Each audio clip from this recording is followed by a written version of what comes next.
प्रणाम। हम किरण शर्मा, हम मंजू शर्मा अपना यूट्यूब चैनल पर सब गोटन के स्वागत करै छी। नमस्ते प्रणाम सब यूट्यूब फैमिली के प्रणाम। जते दाई माय चाची दीदी भैया सुनबे सब गोटन के प्रणाम करै छी। और हम दोनों देवरानी जेठानी जा रहा छी बहुत प्यारा सा कोहबर गीत बनाब। अहाँ सब जरूर सुनब, कमेंट करके जरूर बताएब।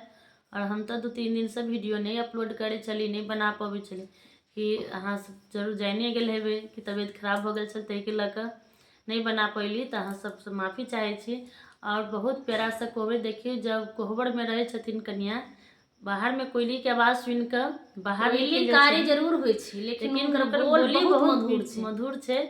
तै के लऽ कोहबर से कन्या बाहर आबि जाय छथिन और कोयली के बजाबऽ के सोच में रहे छथिन। कोयली के बोली एते मीठ लगे छै उनका ना, कहै छथिन स्वामी जी से कहे छथिन कि सोने के पिंजरा बनैबे प्रभु, कोयली के दियो बजाय। आप सब जरूर सुनो पूरा गीत के और जरूर कमेंट करके बताएं किनका सबके गीत पसंद है, किनका सबके नहीं। और प्यारा से बात जरूर देव। अहाँ सब बहुत प्यारा सा गीत है, जरूर सुनो और जरूर कमेंट करो।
खास तो हमरा सन के सुनो लगे छथिन। सुना